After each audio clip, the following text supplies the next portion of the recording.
오늘의 하나님의 말씀은 요한복음 10장 27절로 29절 말씀, 제목은 영생을 얻은 자다라는 말씀 가지고 함께 은혜를 나누시겠습니다. 어느 교회 목사님과 사모님이 애견 한 마리를 키우고 있었습니다. 이런 그림이죠. 문제는 그 개가 목사님 서재에 들어와서 설교 원고를 종종 물어가는 거예요. 어느 날 목사님이 다른 교회에 저녁 예배에 설교로 가시게 되었는데, 목사님 책상 위에 있는 설교 원고 뭉치를 가방에 챙겨놓고 초청받은 교회로 갔습니다. 그런데 원고를 꺼내보는 순간 깜이 캄캄해지는 거예요. 왜 그런 거 아니? 원고 중 절반이 없어진 거예요. 그놈의 개가 물어간 겁니다. 진땀 흘리면서 강단에 올라가 사과를 했습니다. 오늘 아무래도 설교를 짧게 해야 될 것 같습니다. 사과를 드립니다. 사실은 우리 집 개가 종종 설교 원고를 물어가는데 오기 전에 확인했어야 되는데 그만 이게 절반은 물어가 버려서 죄송합니다. 목사님 정말 설교를 짧게 하고 내려오셨고, 가장 큰 은혜를 받은 분은 그 교회 장로님이셨어요. 강단에서 내려오신 목사님께 장로님이 반갑게 인사하면서 이러는 거예요. 목사님, 오늘 설교 은혜 많이 받았습니다. 그런데 꼭 부탁 하나가 있는데, 목사님의 개가 새끼를 낳으면은 그 새끼 중 한 마리를 우리 교회 목사님에게 분양해 주셨으면 고맙겠습니다. 참 미안하게도 우리 비전교회는 개도 안 기르지만은 설교 원고를 컴퓨터로 작성하기 때문에 물어갈 염려는 없습니다.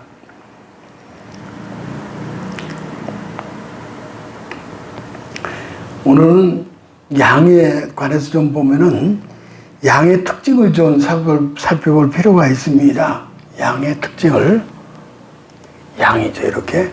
양의 특징을 살펴보면은 양은 시력이 지독하게 나빠요. 근시라고 그래요. 아주 지독하게 시력이 나빠요. 그래서 눈앞에서 뭔가 어른거리면은 목자든 늑대든 무조건 쫓아가고 따라가요. 양은 발이 빠르지 못합니다. 발이 넘어질 때도 많고 뛰는 속도가 느려서 맹수에게 잡아먹히는 경우가 아주 다반사합니다.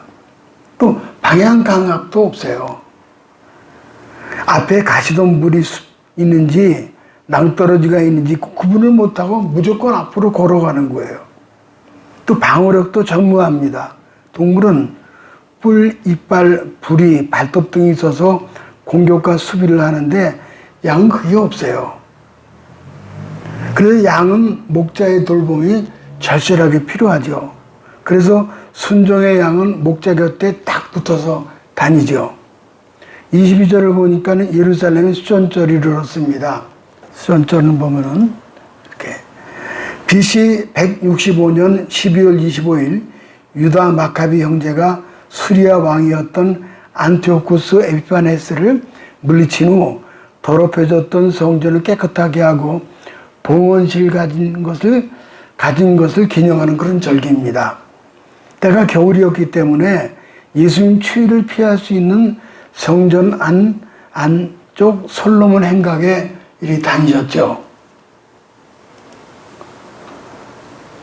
그때 유대인들이 예수님을 에워싸고 당신이 그리스도여든 밝히 말하시오.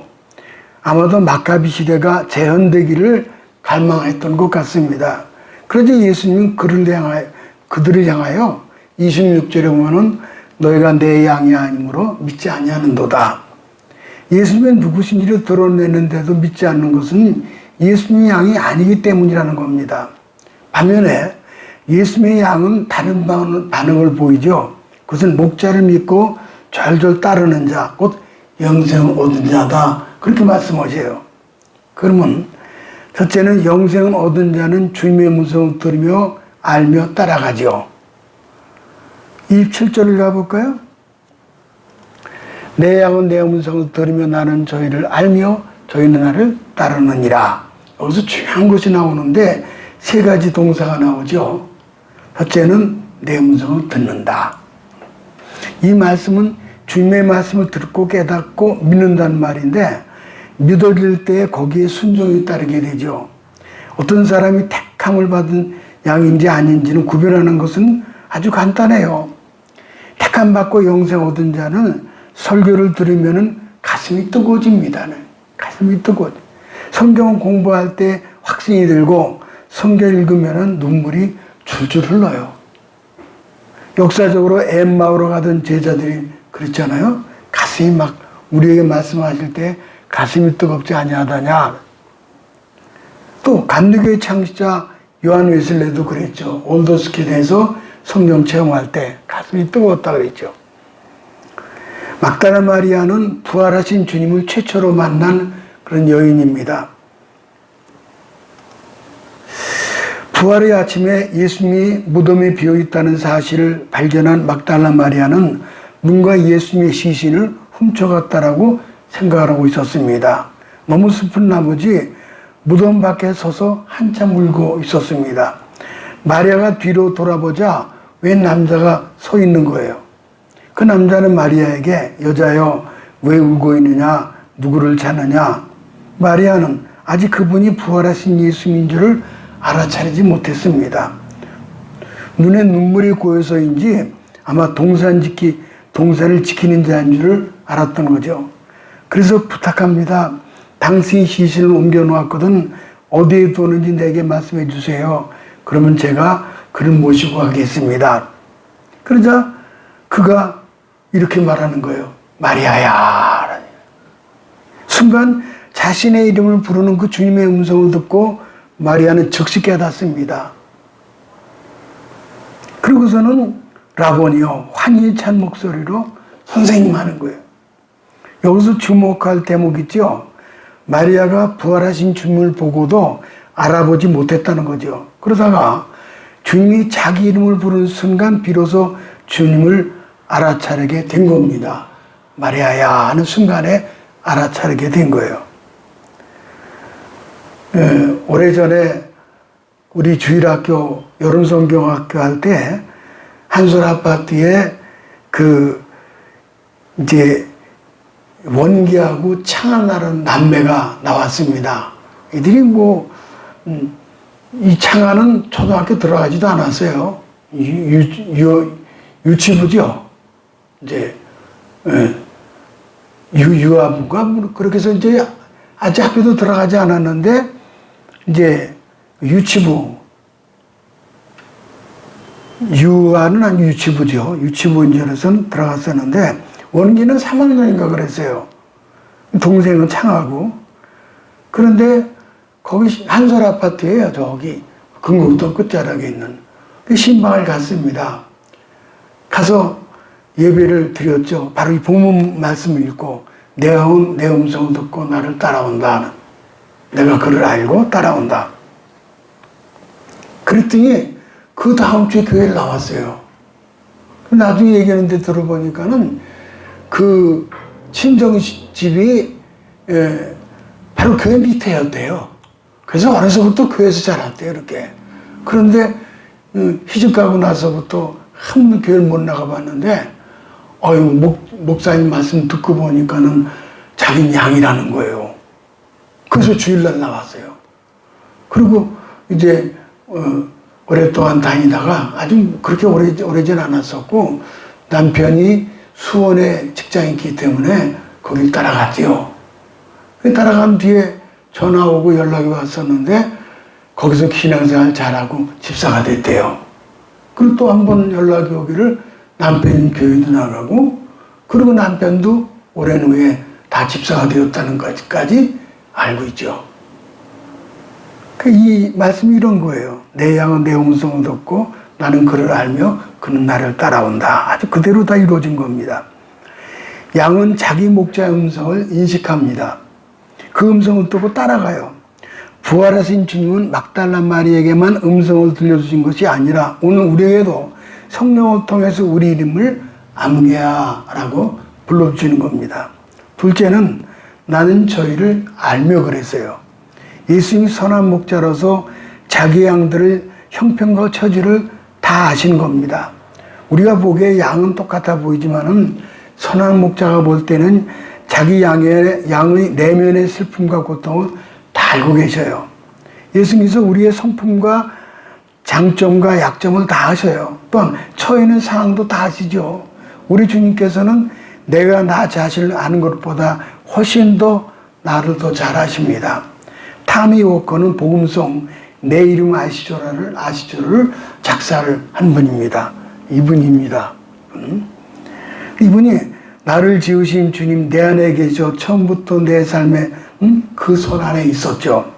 시편 139편 가볼까요? 주께서 내 장부를 지으시며 나의 모태에서 나를 조직하셨나이다. 나를 지으심이 신묘막직하심이라. 주의 행사가 기함을 내 영혼이 아나이다. 내 이름 아시죠? 내 모든 생각도 나를 지으시고 내 안에 계시기 때문에 다 아십니다. 그분의 소유인 우리를 떠나지 않으신다라고 고백하고 있죠. 이제 아신다고 그 작사자는 고백을 합니다. 시편 139편 1절 볼까요? 주께서 나의 안고 일어서심을 하시며 나의 길과 눕는 것을 감찰 하시며 나의 모든 행위를 익히 아시오니 내 흐르는 눈물 그가 닦아주셨죠. 아이, 참, 이거 보시죠. 이게 이제. 누가 내 흐르는 눈물을 닦아주십니까? 작사자는 이렇게 말합니다. 예수님이 내 흐르는 눈물을 닦아주신다. 내가 어딜 가든지 날 떠나지 않으시고 아바라 부를 때 날 들어주신다. 아멘. 참 귀한 그 복음성입니다. 그 다음에 세 번째, 저희는 나를 따르느니라. 우리가 주님의 음성을 들었다면은 그 다음 단계는 주님을 따라가는 거죠. 목자가 우리에게서 자기 양을 다 내온 후에 앞서가면 양들이 그의 음성을 듣고 알고 따라갑니다. 시편 23편은 우리가 잘 아시는 대로 다윗이 지은 시지요. 다윗이 지은 시. 그는 어려서부터 목동이었기 때문에 이 시는 그의 경험에서 우러나온 겁니다. 23편을 보면은 푸른 초장과 쉴만한 물가에서만 지난 것이 아니라 사망의 음침한 골짜기를 다닌 적도 있었다라고 고백합니다. 확실한 것은 하나님께서 다윗의 유익을 위해서 선택한 골짜기죠. 그 골짜기를 지나가야 푸른 초장이 펼쳐지게 됩니다. 양은 멀리 못 보지만은 목자는 험한 골짜기 건너편 푸른 초장 쉰만한 물가를 다 보고 있습니다. 찰스 알렌이라는 분이 심령의 치료자 하나님이라는 저서를 썼습니다. 목사님인데 찰스 알렌이라는 목사님이 썼는데 이분이 심령의 치료자의 하나님이다. 이 저서에 보면은 대기업의 사장이 업무로 인한 스트레스로 정신과 치료를 받던 중 담당 의사의 추천으로 알렌 목사님에게 상담을 이제 요청을 합니다. 알렌 목사님 그에게 약을 지어주며 이렇게 말씀합니다. 내가 드리는 약은 매일 5번씩 일주일 먹어야 합니다. 한꺼번에 많이 먹어도 안 되고 건너뛰어도 안 되고 먹다가 쉬어도 안 됩니다. 아침에 일어나면 먼저 이 약을 먹고 아침 식사 후에 점심 식사 후에 저녁 식사 후에 그리고 자기 전에 이 약을 먹어야 합니다. 철저하게 처방대로 해야 합니다. 그래서 대기업 사장이 돌아와서 약병을 꺼내보니 조그만 종이에 시편 23편이 모두 기록이 되어 있는 거예요. 병을 고쳐보려고 백방으로 노력하던 그는 하나님께서 주신 처방대로 한번 해버리라 하고 결단을 내립니다. 아침에 일어나자마자 시편 23편을 말씀을 펴들고 꿇어앉아 읽습니다. 아침 식사 후에도 이 말씀을 읽었고 말씀이 주는 의미를 최대한 받아들이겠다는 자세로 읽었습니다. 점심 후 저녁 후 자기 직전에도 시편 23편을 읽었습니다. 그런데 놀라운 것은 처방대로 하였더니 언제 찾아왔는지 그 마음에 하나님 평강이 파도처럼 밀려오는 거예요. 목자의 신이 하나님 고백할 때 변화가 찾아왔습니다. 마침내 그는 이렇게 고백합니다. 나는 자신도 모르게 어느 듯 푸른 초장에 누워 있었다. 참 귀한 고백이에요. 이 그림 좀 보시죠. 여기 심령의 치료자 하나님이라는 책인데 그거를 그대로 처방대로 하니까는 그가 나름 푸른 초장에 누이시며 초장에 누워 있는 거죠. 그렇습니다. 푸른 초장 쉴 만한 물가, 그것은 평안, 기쁨, 만족과 소망을 의미합니다. 두 번째는 영생을 얻으면 영원히 멸망하지 않습니다. 28절 가볼까요? 내가 그들에게 영생을 주노니 영원히 멸망하지 아니할 것이요.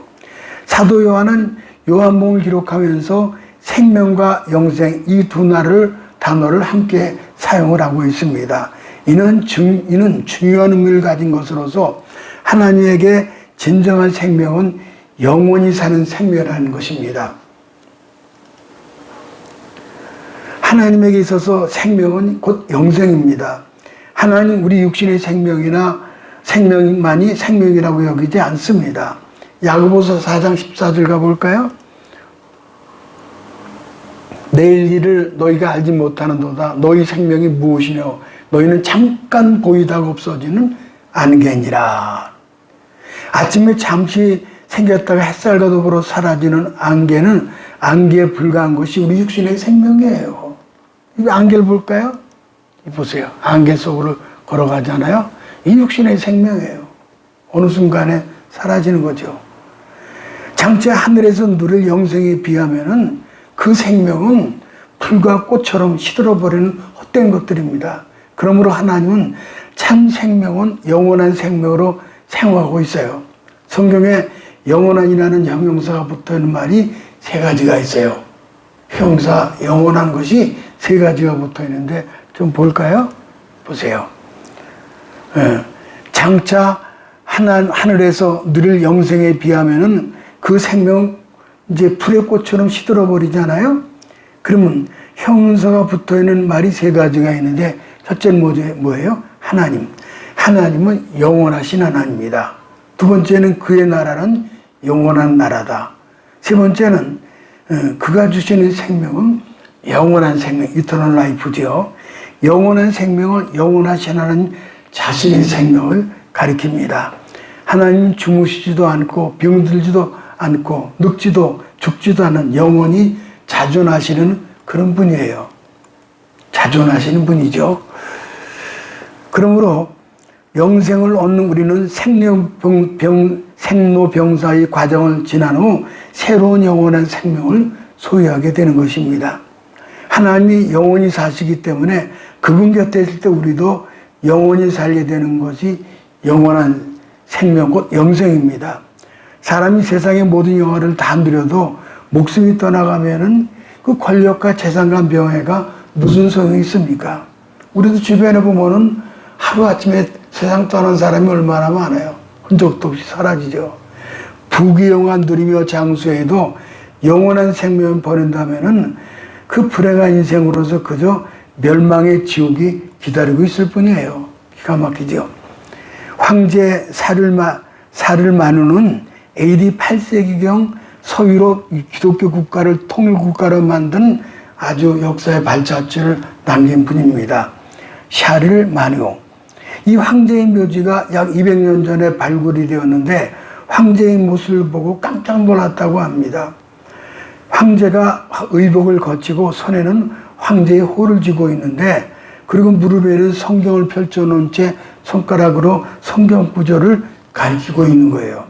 그게 마가복음 8장 36절입니다. 사람이 만일 온 천하를 얻고도 제 목숨을 잃으면 무엇이 유익하려. 이분이 사르마누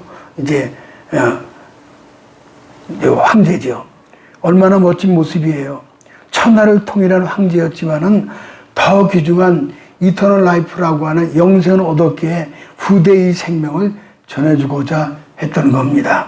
마지막 세 번째, 영생을 얻는 자는 손으로 꼭 붙잡아 주시죠. 28, 29절 가볼까요? 또 그들을 내 손에서 빼앗을 자가 없느니라. 그들을 주신 내 아버지는 만물보다 크심에 아무도 아버지 손에서 빼앗을 수가 없느니라.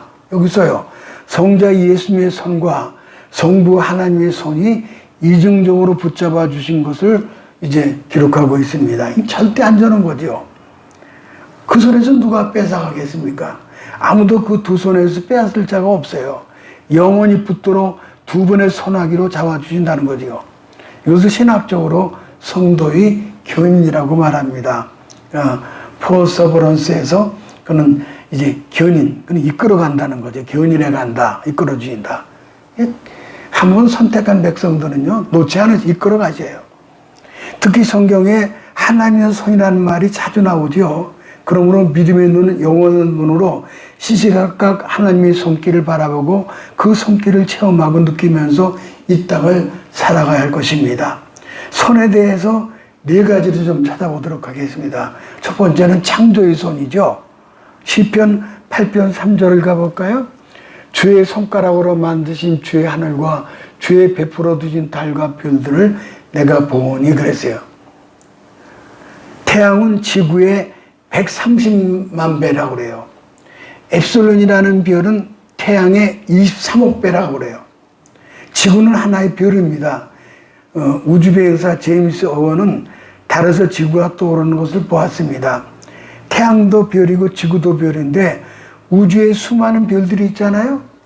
제1을 은하계에서는 5천억 개 이상의 별이 있고 제2 은하계에는 5천억 개 이상의 별이 또 있어요. 그것만 해도 1조 개가 넘습니다. 그런데 그런 은하계가 1천억 개가 넘는다는 거예요. 그러니까 하나님은 광대한 우주를 창조하신 전지전능하신 그런 분이죠. 이제 그림을 좀 볼까요? 너무 기가 막혀가지고 지금 이제 갤럭시라는 은하계죠. 그러니까는 지구는 지구에 130만 개 돼야 태양이 크게 돼요. 그 다음에 태양이 엡실론이라는 그런 별이 또 있는데 그는 태양의 223억 배. 아이고, 이걸 어떻게 이렇게 돼요? 은하계가 5천억 개가 있는데 이 은하계는 5천억 개 합치면 1조 개예요. 근데 이런 그런 은하계가 1천억 개가 넘는데요. 그럼 이거 어떻게 무한대죠. 아직도 무한대고 끝을 가보지도 못했어요. 일본에 하천풍원 목사님이 계시는데 그분이 안질에 걸려서 실명 상태에 이르렀습니다. 몇 년 동안 수술하고 실명했다가 눈을 뜨게 되었는데 처음에 눈을 떴을 때 바늘구멍만큼 희미하게 뭔가 아물아물 보이더라는 거예요. 좀 더 윤곽이 드러나자 작은 창문을 통해서 열린 하늘을 바라보면서 그렇게 황홀했다는 거예요. 이런 모습이죠. 이분이 가가 도여 있고 하천풍원 목사님인데 그랬죠. 어둠 속에서 살았던 소경이 시력을 회복하면서 엄청난 크기의 창조의 영광을 보면서 감격하지 않을 수 없다라는 신앙 고백이 있었습니다. 그 다음에 두 번째는 무슨 손인가 하니 두 번째는 보존의 손이에요. 하나님 창조하신 뿐만 아니라 그것을 보존하시는 분이죠. 창조하신 다음에 그냥 떠나신 것이 아니라 가까이서 해와 달과 별들, 생물이나 무생물을 붙드시고 보존하시는 분이에요. 예를 들면은 시계는 태엽을 감아주거나 배터리를 갈아주니까는 돌아가지 그냥 놔두면 멈춰버리고 말아요. 이와 같이 지구가 공전, 자전, 회전하는 것이나 천체의 운행이 저절로 되는 것이 아니라 그것을 운행하시고 보존하시고 계시는 것입니다. 우리 각 사람의 생명을 주관하시고 심장의 박동을 붙들어 주시니까 우리가 살고 있는 것이지 하나님의 손길을 떼시면은 호흡이 멈추고 생명을 죽고 마는 거예요. 시편 104편 28절 29절 가볼까요? 주께서 주신 즉 저희가 취하며 주께서 손을 펴신 즉 저희가 좋은 것으로 만족하다가 주께서 낫을 숨기신 즉 저희가 떨고 주께서 저희 호흡을 취하신 즉 저희가 죽어 본 흙으로 돌아가나이다. 하나님 우주 만물 인간과 천사들까지도 보존하신 분이에요. 생사복을 주관하신 그런 분이죠. 하나님은. 출애굽기 31장 18절에 보면은 돌판에 하나님 쓰인 십계명을 주셨죠. 다메섹 도상에서 바울에게는 알아들을 수 있도록 말씀을 주셨고 이와 같이 끊임없이 일하시며 보존하신 분이에요. 하나님의 손길을 체험하시기 바랍니다.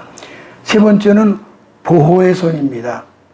에스라가 바벨론에서 예루살렘으로 돌아오는데 정월 초하루에 바벨론에서 떠나 출발해서 5월 초하루에 이제 4개월 만에 무사히 도착을 하죠.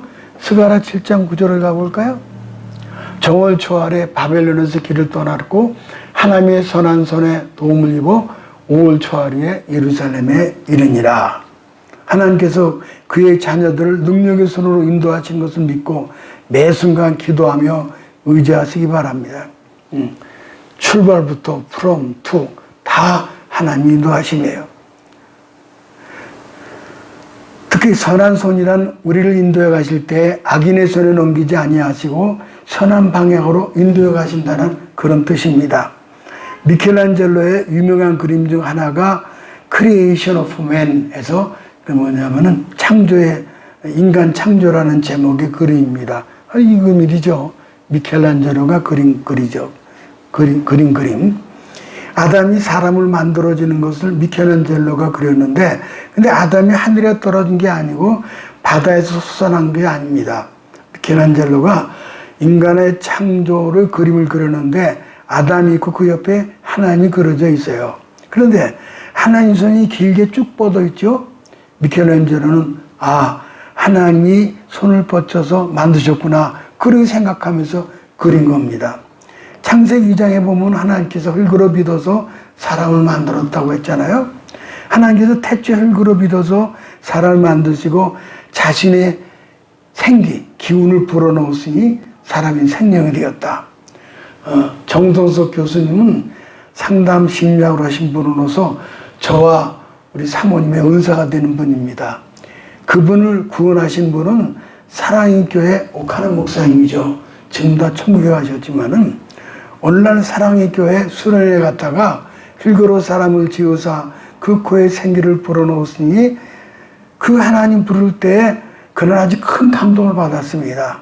자신은 하나님 영상 입은 존재다. 그래서 거기서 구원을 얻게 된 거예요.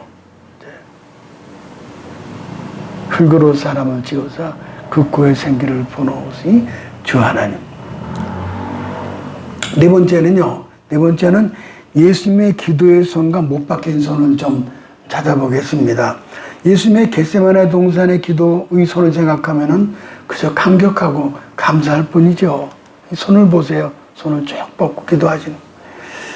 그 기도를 통해서 우리가 영생의 길로 들어선 겁니다. 2차 대전이 끝나고 얼마 되지 않을 때였는데 한 부인이 식료품 가게에 와서 성탄절에 아이들에게 먹을 수 있을 만큼 식료품을 좀 구했습니다. 돈이 얼마나 있느냐? 그랬더니 남편이 전쟁에 나가 전사해서 기도밖에 아무것도 드릴 것이 없습니다. 당신의 기도를 종이에 써주십시오. 그러면 그 무게만큼 식료품을 주겠소. 놀랍게도 부인은 접혀진 노트장을 주머니에서 꺼내 주었습니다. 주인 읽어보지도 않은 채 저울에 추를 놓는 곳에 기도를 적힌 종이를 놓고는 반대편에다가 이 기도가 얼마치의 식료품 무게가 되는지 달아봅시다. 놀랍게도 빵 한 덩어리를 놓았는데도 저울은 꼼짝도 않는 거예요. 다른 식료품 올려놓았는데도 저울은 움직이지 않자 주인은 더욱 당황합니다. 드디어 저울에 더 이상 올라갈 수 없자 당신이 봉지에 알아서 담아가시오. 그녀는 눈물 흘리면서 감사하는 마음으로 돌아갔습니다. 그 후 그 주인은 저울이 고장난 것을 알게 됐습니다. 그런데 몇 년 동안 주인은 의아해했습니다. 그때 일이 우연일까? 왜 그 부인이 마침 저울이 고장났을 때 왔을까? 그때 그 부인이 적은 기도문은 이겁니다. 주여 오늘날 우리에게 일용할 양식을 주옵시고. 자, 참 우리에게 일용할 양식을 주옵시고. 예수님 주기도문을 이렇게 가르쳐 주셨잖아요. 성 프랜시스는 수많은 일화를 남긴 분인데 1224년 9월 프랜시스가 43세 되던 해에 라펠티어라고 하는 곳에 이제 기도로 시를 짓고 거기에 기도하기 시작을 합니다. 그때 프랜시스의 기도 제목은 두 가지였어요. 하나는 주께서 친히 당하신 순환의 고통을 자신의 몸과 영혼을 맛보게 해달라. 또 다른 하나는 주께서 죄인을 위하여 받으신 그 순환의 기쁨을 참으신 그 불타는 끝없는 사랑을 알게 해달라, 그 두 가지를 구했습니다. 그러던 어느 날 그에게 십자가에 못 박힌 주님이 나타나셨는데 그 모습을 본 그는 한없는 기쁨과 동시에 한없는 슬픔이 한꺼번에 몰려온 거예요. 그 성 프란시스의 손가발 옆구리에 예수님의 흔적이 나타났다는 거예요. 이 그림이에요. 이거 보세요. 예수님, 요거 성 프란시스 양 손에 구멍이 뚫린 거예요. 모쪼록 영생 얻은 자가 되셔서 주님의 음성을 듣고 알고 따르며 하나님의 손에 보호받기를 소원합니다. 그리고 우리 모두 예수의 흔적을 가지고 영원한 생명을 전하는 복음 전파 일선에서 승리하시기를 주님의 이름으로 축복합니다.